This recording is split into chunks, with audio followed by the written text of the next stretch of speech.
Oke, selamat datang di podcast Mata Persib, podcast yang akan membahas Persib secara lebih menukik, review match antara Persija melawan Persib Bandung di pekan ke-23 dari Liga 1 yang berakhir dengan skor 2-2. Ya, Persib menutup pekan ke-23 dengan mendapatkan 1 poin mahal yang membuat jarak di puncak klasemen masih tetap terjaga sampai saat ini ya.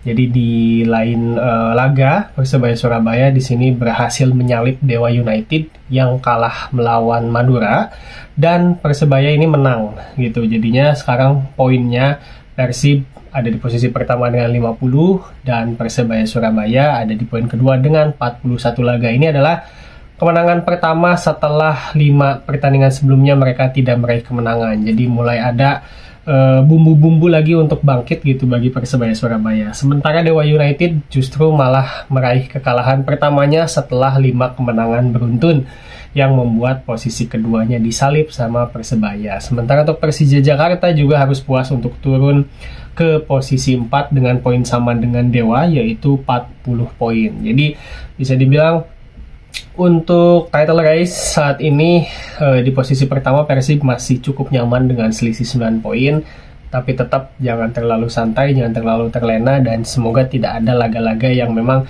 Persib bisa kepeleset di situ, karena di bawahnya baik itu Persebaya, Dewa maupun Persija juga bisa sewaktu-waktu nyalip kalau Persib mengalami kekalahan gitu atau mengalami seri aja ini masih bisa disalip banget. Jadi tidak ada waktu untuk santai, kita harus tetap fokus di 11 pertandingan lagi gitu ya, supaya Persib bisa terus memperlebar jarak dan setidaknya mengkerucutkan title race untuk menjadi 2 tim gitu. Sebelumnya kan klasemen ini bisa dibilang rapetnya itu bahkan dari posisi 1 sampai posisi 8. Terus seiring berjalannya waktu mulai mengerucut jadi 6, jadi 5, dan sekarang mulai jadi 4 gitu ya. Di posisi kelima keluarnya ini juga udah mulai nyaman lah ya secara jarak poin, tapi ya tetap juga harus waspada. Nah, kita mulai bahas bagaimana jalannya pertandingan melawan Persija Jakarta di sore hari kemarin. Jadi bisa dibilang ini adalah match yang sengit secara rivalitas. Memang ini terbukti dengan apa yang terjadi di lapangan gitu. Intensitasnya tinggi gitu, secara tempo juga tinggi, panas gitu ya. Game-game melawan Persija pasti ada aja kartu kuning yang didapat, ada aja kontroversi yang terjadi gitu, kontroversi simik lah apalah gitu. Dan secara statistik overall pun di pertandingan ini dengan skor 2-2, kedua tim bermain imbang. Kedua tim juga melesakkan jumlah shots yang sama, yaitu 12 shot totalnya, dengan on targetnya pun sama, yaitu 3 shot on target gitu. Jadinya memang ya jadi jual beli serangan, dan memang ini hasil yang imbang adalah hasil yang fair untuk kedua tim ini di pertandingan pada kali ini gitu. Makanya kenapa bagi Persib ini adalah poin yang didapat dengan mahal, sementara bagi Persija rasanya beda, yang tadinya mau menang jadi gak jadi menang, sementara yang Persib jadi yang tadinya mau kalah jadinya gak jadi kalah. Itu pasti perbedaannya itu di situ gitu.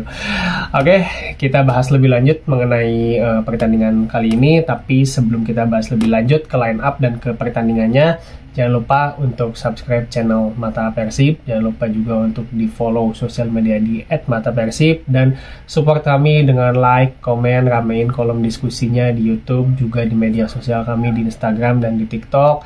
Dan jangan lupa juga untuk di share konten-konten dari Mata Persib dan dinyalakan lonceng notifikasinya supaya tidak ketinggalan konten dari review Mata Persib. Oke, sekali lagi jangan lupa di subscribe.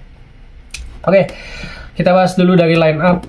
Jadi memang line up Persib ini setelah sebelumnya lawan PSIS dikhawatirkan akan ada pemain yang absen karena akumulasi kartu, yaitu yang terancam saat itu adalah Nick, Gustavo, dan Tyrone. Tapi alhamdulillah Persib tampil full team. Tyrone juga kemarin gak main karena sakit ya, sekarang tampil. Nick juga tampil, Gustavo juga sama tampil. Jadi tidak ada yang absen karena hukuman akumulasi kartu. Sementara kalau dari Persija sendiri yang absen adalah Rio Fahmi gitu ya, yang absen karena akumulasi Persib tampil dengan formasi 4-2-3-1. Memang ini formasi andalan dari Bojan Hodak defaultnya ya, dengan Kevin Ray Mendoza di kiper, duet center back Nick dan Gustavo, di kanan tetap Kakang Rudianto, dan di kiri kembali bermain Edo Febriansyah setelah sebelumnya diragukan tampil melawan PSIS dan dirotasi oleh Zalnando. Jadi balik lagi Edo di starting, sementara untuk di lini tengah Klok dan Adam Alis sebagai double pivot, dan Tyrone Del Pino di posisi gelandang serang di AM, Beckham Putra di sayap kanan, Ciro Alves di sayap kiri, dan yang tampil sebagai striker di babak pertama adalah Giovanni Castanir. Nah, sementara untuk di kubu Persija sendiri, tadi posisi bek kanan Rio Fahmi yang absen diganti oleh Ferrari yang biasa menempati posisi di bek tengah digeser ke kanan. Nah, Persija sendiri tampil dengan formasi 3-4-3 ya. 3-4-3 atau 3-4-1-2 secara struktur di atas kertas, dengan Andri Tani di kiper. Oh iya, Carlos Eduardo juga absen ya, kiper asing mereka, karena mendapatkan hukuman kartu juga di pertandingan sebelumnya. Lalu untuk di trio back tengahnya ini ada Rizky Ridho yang di back tengah kiri, Kudela di tengah, dan Hansa Muyama yang di back tengah kanan. Tadi Muhammad Ferrari di wing back kanan dan Firza Andika di wing back kiri. Sementara untuk double pivotnya ada Ramon Bueno dan Gayos yang memang tampil juga agak ke belakang ya kemarin banyak terlihatnya. Lalu Rio Matsumura di posisi nomor 10, free roll lah bisa dibilang Rio Matsumura ini, karena kita lihat juga dari pergerakannya kemarin dia ada di mana-mana. Dan di depan ada duet Marco Simic dan Gustavo Almeida, yang memang ini duet yang bisa dibilang awalnya nggak kebayang perannya seperti apa, karena kita tahu Gustavo adalah target man, Marco Simic juga adalah target man, dua-duanya berbadan besar gitu untuk bisa dikasih crossing dengan sundulan. Tapi gimana caranya biar dua pemain dengan profil tersebut bisa ada di lini depan, itu gimana gitu bisa ngeduetin tuh. Nah, kita bahas di babak pertama ya. Jadi memang bisa dibilang Persija di babak pertama ini cukup mendominasi pertandingan gitu. Jadi secara struktur mereka tampil sangat disiplin dengan tadi 3-4-1-2 itu. Ketika bertahan, shape-nya atau strukturnya ini menjadi 5-3-2 ya. Firza Andika dan Muhammad Ferrari ini mundur dan menjadi sejajar dengan 3 center back mereka. Lalu Ramon Bueno dan Gayos serta Rio Matsumura juga sejajar saat bertahan ini dan agak ke belakang juga, agak mundur. Dan di depan menyisakan Marco Simic serta Gustavo Almeida. Nah, ini struktur yang rapat ini kemarin cukup menyulitkan Persib untuk melakukan progresi, baik itu dari lini tengah maupun ke lini sayap mereka ya. Jadi Persija ini mungkin tidak menerapkan pressing yang terlalu agresif gitu, tetapi bloknya mereka dari struktur ini cukup menutup celah-celah passing Persib, baik itu dari tengah maupun ke sayap, sehingga bola-bola yang coba diberikan ke Ciro maupun itu ke Beckham Putra itu juga jarang untuk jarang mendapatkan ruang yang enak untuk mereka bisa melakukan sesuatu peluang gitu ya. Jadi untuk dimasukkan dari tengah pun Gervane terisolir untuk menjadi pemantul. Jadi kita tahu kalau Gervane Castaner ini sebagai striker tipenya adalah sebagai pemantul. Jadi dia memantulkan bola untuk supaya pemain-pemain lain mendapatkan ruang, mencari ruang dan mendapatkan bola daerah gitu.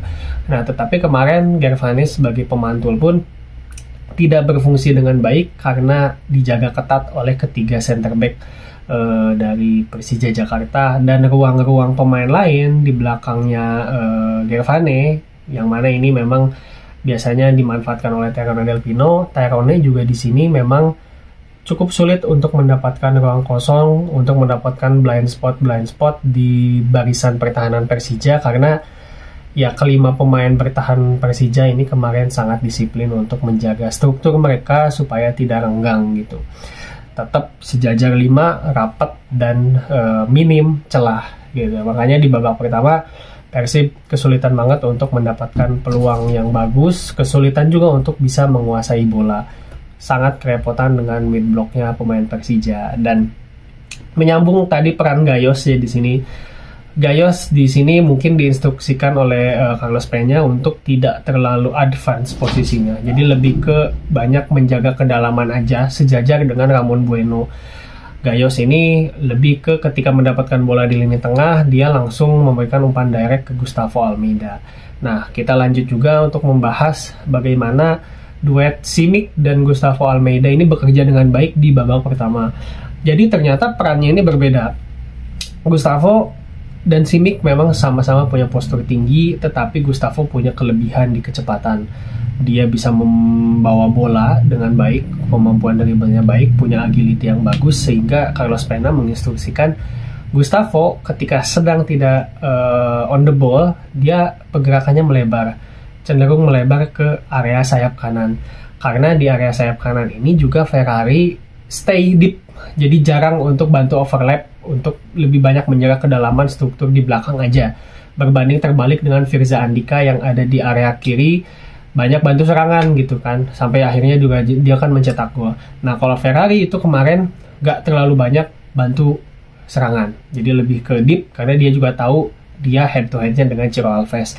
Nah, oleh karena itu makanya Gustavo lah yang mengeksploitasi sisi kanan si Persija gitu.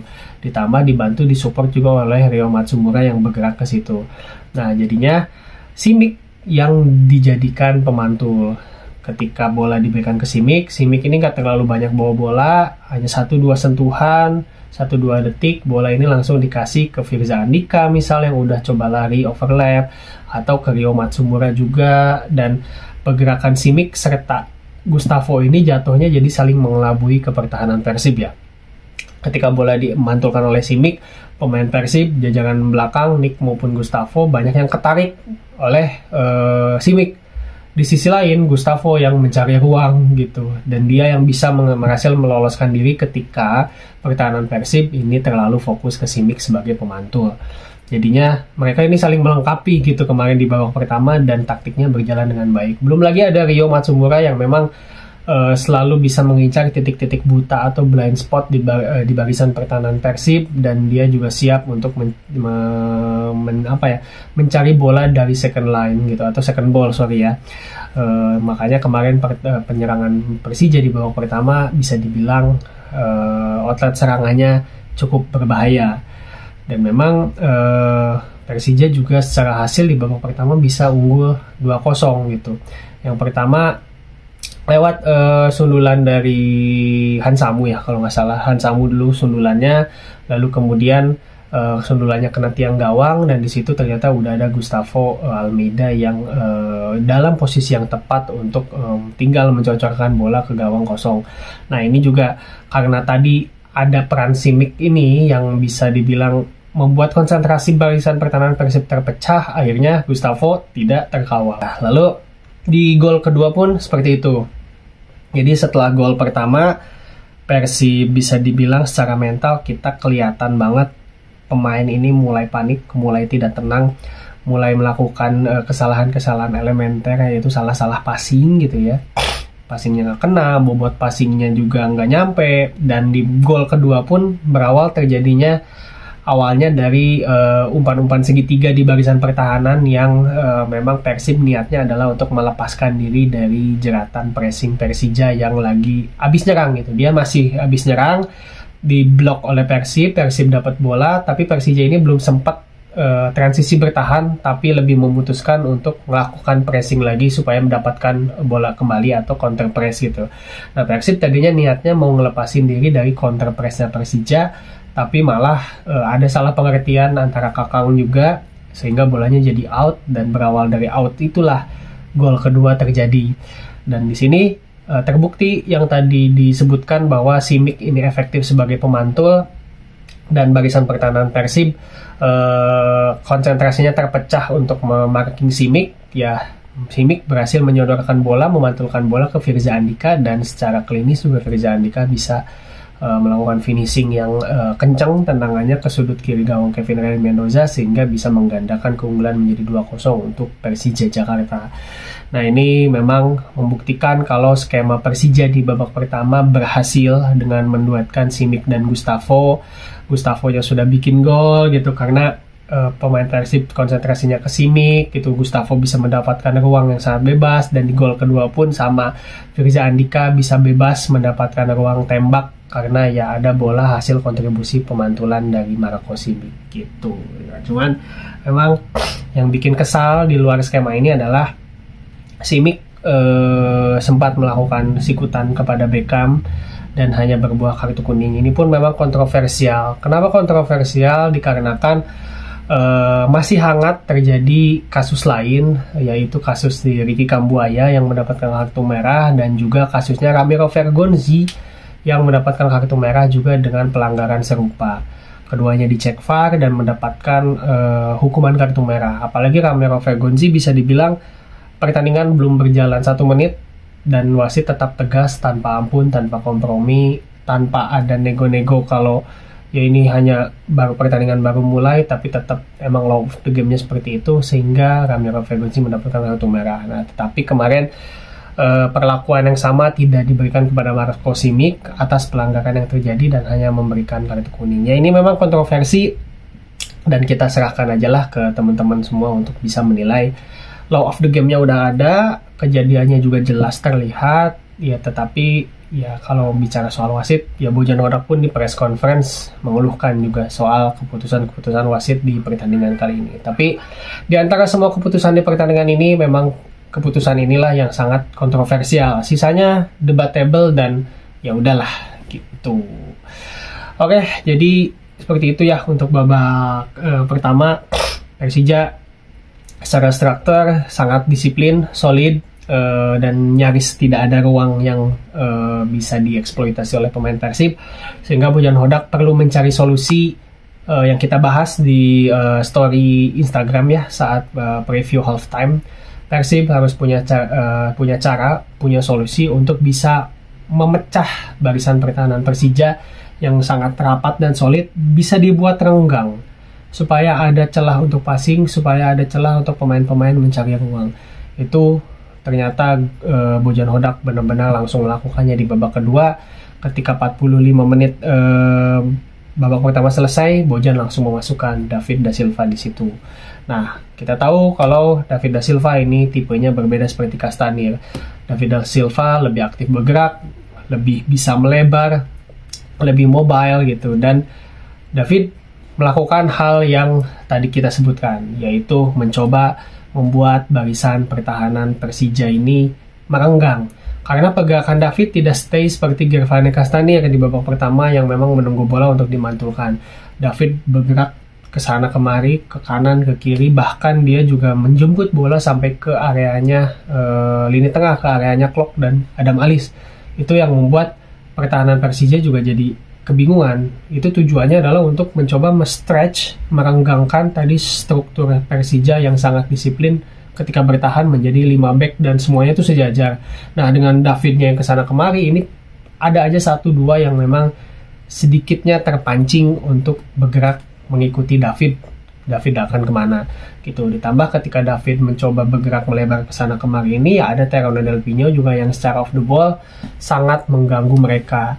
Kayak gitu. Jadi tugas pertama Persib untuk mencari solusi memang sudah mulai kelihatan ketika David da Silva masuk gitu. Sampai pada akhirnya Persib bisa memperkecil ketinggalan menjadi 2-1 lewat golnya Nick Kuipers. Ini juga berawal dari pelanggaran yang tercipta di area sayap kanan ya, pelanggaran kepada Beckham yang dilakukan oleh Rizky Ridho. Ini juga keras banget, dan Persib juga bisa melakukan sampai Rizky Ridho itu ketarik ke areanya Beckham. Ini kan nggak terjadi di babak pertama.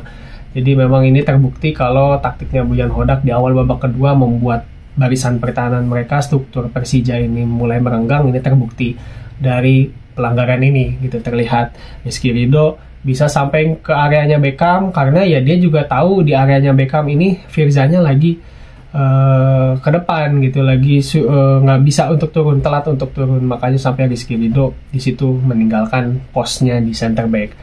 Dan memang dari pelanggaran ini pun akhirnya menghasilkan gol oleh Nick Kuipers, tendangan roket, tendangan yang sangat cantik. Awalnya Nick terlihat jatuh ya saat bola lagi dikirim ke kotak penalti, tapi kemudian dia langsung bereaksi, bangun, bolanya menghampiri ke arah dia dan dia langsung melakukan first time shoot yang sangat kencang ke sebelah kanan gawang Andri Tani dan 2-1 untuk Persib. Ini mental Persib setelah gol ini semakin naik gitu. Jadi semakin anginnya ada di Persib untuk bisa menyamakan kedudukan bahkan untuk comeback gitu. Nah, setelah skor 2-1, Persib mulai mendominasi possession, mulai banyak bisa memegang bola, mendikte tempo, dan yang paling penting poin yang kami catat adalah dalam tanda kutip ya, memukul mundur bloknya Persija. Kalau tadi mereka di babak pertama bermain mid block, tapi kalau di babak kedua bloknya ini jadi agak turun sehingga Persib bisa mulai memegang bola sampai ke areanya lini tengah gitu, ke areanya nomor 8, ke areanya Klok, dan Adam Alis juga makin advance posisinya untuk bisa mengendalikan bola, untuk mengarahkan bola baik ke sayap maupun ke tengah. Karena David da Silva juga di sini sama Terone beberapa kali juga melakukan kombinasi di situ untuk melakukan passing pendek. Ini jalan gitu ketimbang dengan Gervane di babak pertama, karena David cenderung lebih aktif bergerak gitu, daya jelajahnya lebih luas. Dan kita juga tidak melupakan peran Beckham Putra yang lagi-lagi bermain sangat cemerlang di area sayap kanan, banyak melakukan underlap gitu ya, cut inside, bukan underlap, banyak melakukan cut inside ke area half space, dan di situ si Kakang Rudianto juga bisa melakukan overlap gitu, jadinya saling mengisi. Persib punya banyak pemain di depan kotak penaltinya Persija, makanya kenapa struktur Persija yang tadinya rapat penuh gitu ya mulai bisa agak berantakan karena Persib bisa menempatkan banyak pemain di depan kotak penaltinya Persija ketika lagi menyerang. Seperti itu. Lalu gol kedua terjadi ya lewat fase transisi, counter attack. Ini juga counter attack yang Persib banget, bojan hodak banget. Berawal dari clearance Gustavo Franca yang antara clearance atau passing ini juga sangat keren gitu dari Gustavo ya. Dia ini melakukan clearance, membuang bola, tapi tahu kalau ada Beckham yang sudah mencari posisi di depan. Makanya bolanya ini sangat melengkung, direct, langsung tepat ke penguasaan Etam. Dan Beckham serta David da Silva yang udah mengerti satu sama lain secara chemistry juga di sini memberikan bola ke David yang melebar. Dan ada kejerdikan juga dari David da Silva ketika hendak one-on-one dengan Andri Tani. David mendelay bola sepersekian detik sampai akhirnya Andri Tani mati kutu, ketipu, mati langkah ya. Lalu David da Silva mencip bola tersebut dan terjadi gol gitu. Jadinya David memang kemarin ada kontribusi dalam membuat Andri Tani ini mati langkah gitu. Karena pas ketika bola mulai dibawa ke kotak penalti lalu dia lagi di cover sama Kudela, kayaknya sebenarnya ditendang kencang juga bisa. Tapi David ini sabar untuk mendelay, membuat koordinasi sama Andri Tani dan Kudela ini juga nggak terlalu baik gitu. Dan ketika Andri Tani kepancing, dapat momennya, akhirnya David ngechip bolanya. Jadi ini kalau di netizen di X juga banyak kritikan ke Andri Tani yang memang terlalu maju. Tapi sebab kenapa Andri Tani maju juga kalau saya pribadi melihat karena ada kecerdikan David da Silva untuk mendelay bola gitu. Tadinya mungkin Andri Tani ingin menutup ruang David yang memang udah agak melebar, ditutup sama Andri Tani. Kalaupun David ada pilihannya passing ke kotak penalti ke tengah, itu ada Kudela yang bisa menutup. Tapi ternyata David malah memutuskan untuk mencip ball dan semuanya ketipu gitu. Jadinya 2-2 sama untuk Persib Bandung itu. Jadi bukan salah Andri Tani banget gitu, bukan salah Andri Tani aja, tapi memang ada kecerdikan David da Silva untuk mendelay bola. Seperti itu. Lalu mungkin satu hal yang sedikit terlupakan ya, kita tarik sedikit ke belakang. Jadi kenapa salah satu penyebab struktur pertahanannya Persija agak kurang baik juga di babak kedua, selain karena memang ada respon taktikal dengan memasukkan David da Silva yang tadi sudah disebutkan. Di sini juga Hansa Muyama diganti ya karena cedera, diganti oleh Hanif Sabandi yang kita tahu dia memang lebih agresif dan posisi aslinya adalah DM. dan Hanif juga tidak terlalu baik gitu kemarin penampilannya, dan mungkin itu sedikit banyaknya juga mempengaruhi struktur pertahanan Persija yang memang di babak pertama lebih solid ketika Hansa Muyama yang mengisi seperti itu. Lalu dengan skor 2-2 ini Persija merespon mengganti Rio Matsumura di sini, mengganti juga Ferrari serta Firza Andika, masuk Yandi Sofyan, masuk Pablo Andrade gitu di sisi kiri, Yandi Sofyan masuk di depan menggantikan Simic, lalu masuk juga pemain muda Raka Cahyana. Nah, memang ketika Rio Matsumura keluar, ini outlet serangan Persija jadi agak kurang kreativitasnya ya. Kita tahu kalau Rio Matsumura ini sangat free roll gitu di pertandingan ini. Dia bisa menyebut bola ke belakang, dia bisa ada di sayap kanan, bisa ada di sayap kiri, bisa ada di depan. Jadi poros serangan Persija ada di Rio Matsumura aktor utamanya. Tapi setelah Rio keluar dan di pemain depannya ada Gustavo, ada Yandi, ada Pablo Andrade tadi, Persija cenderung banyak memberikan bolanya itu ke sayap kiri, ke areanya Pablo Andrade yang memang diharapkan bisa mengirimkan crossing umpan, crossing akurat untuk bisa diselesaikan sama Gustavo di kotak penalti. Dan memang itu yang kejadian.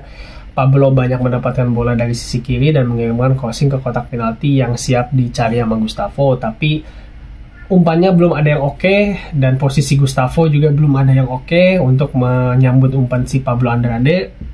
Dan lebih banyak umpan-umpannya ini malah jadi bola liar yang dimanfaatkan lagi di sisi kanan oleh Rehan Hanan maupun oleh Raka Cahyana yang kemarin juga tampil bagus ya, ini pemain muda yang satu ini gitu. Sementara untuk Yandi Sofyan sendiri kemarin nggak terlalu kelihatan kontribusinya, nggak terlalu banyak dapat pegang bola, jadi pemantul juga enggak, lebih ke banyaknya Gustavo justru yang tetap bekerja sendirian di lini depan, membawa bola sendiri, coba gocek 2-3 pemain tapi yang masih gagal gitu. Sementara untuk Persib di babak kedua ini merespon setelah 2-2, merespon dengan memasukkan Rian Kurnia awalnya dengan Robby Darwish.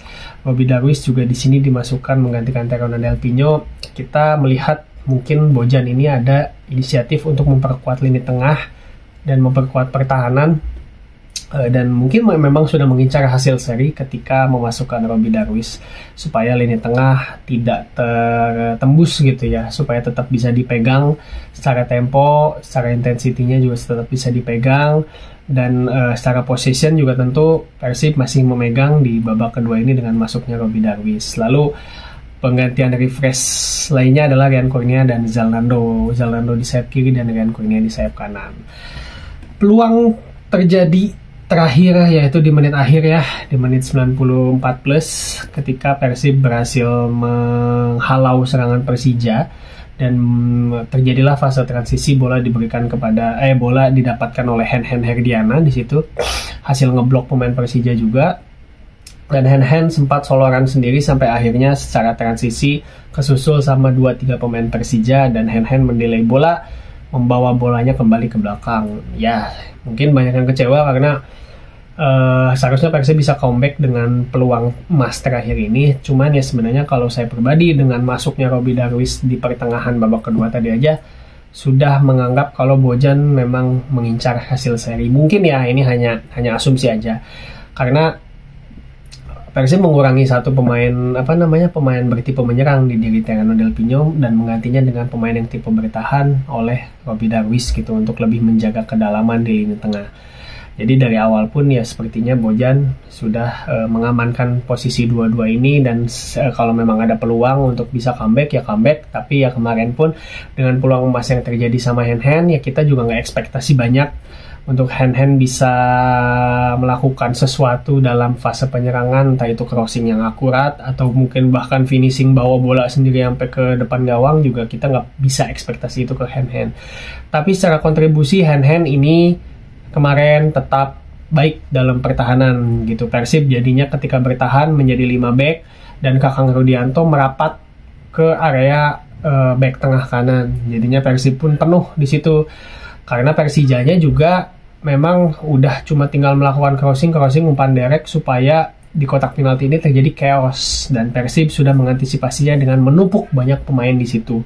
Ditambah clock Robi dan Adam juga lebih ke belakang posisinya ya, lebih ke masuk ke kotak penalti untuk bantu pertahanan.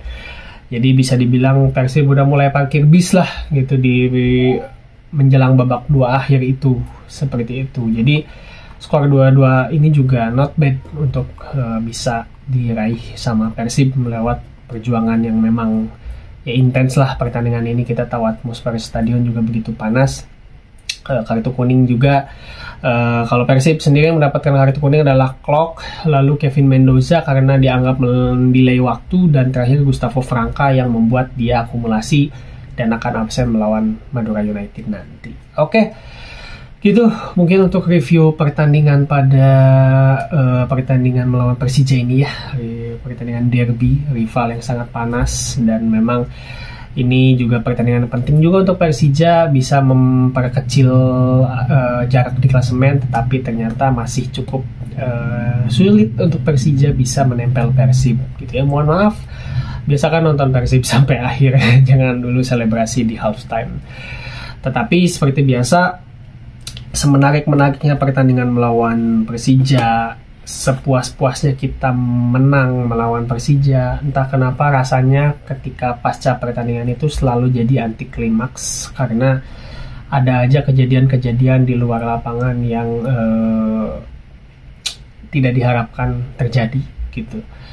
Ya, kita tahu berita yang beredar, ada pengeroyokan, ada pelemparan, ada perusakan juga terhadap pagar stadion.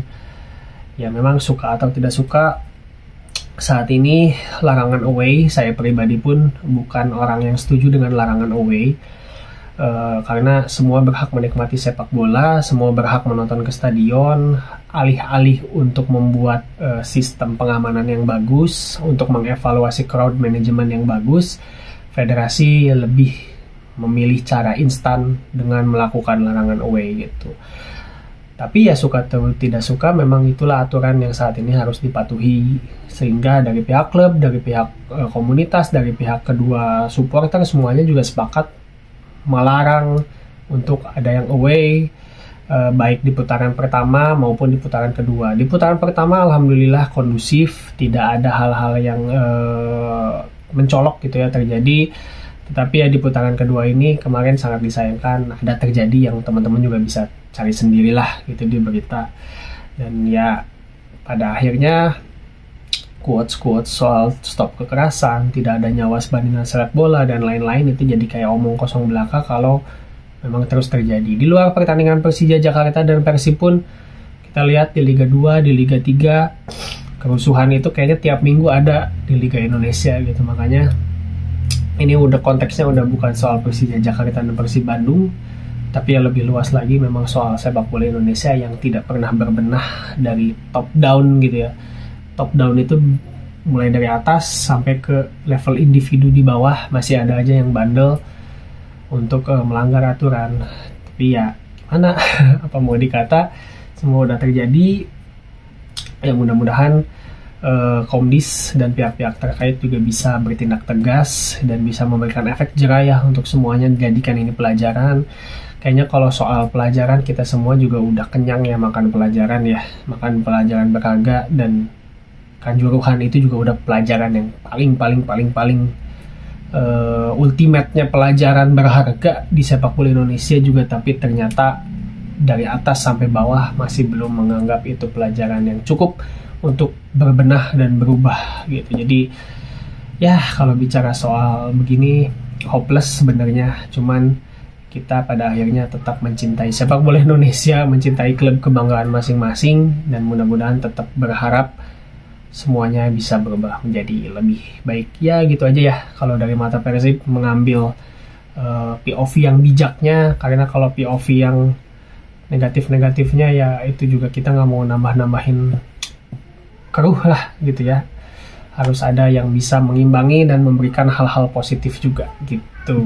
Oke, sekian dulu untuk review kali ini, lumayan panjang juga jadinya. Mohon maaf ya kalau ada salah-salah kata, mohon dikoreksi. Kalau ada salah analisa juga silahkan ditambahkan pandangan dari teman-teman. Dan terakhir, mengingatkan kembali jangan lupa untuk subscribe channel Mata Persib, di follow sosial media di @matapersib, dan jangan lupa untuk di like dan share konten Mata Persib. Kita ketemu lagi di review selanjutnya. Assalamualaikum warahmatullahi wabarakatuh. Hidup Persib.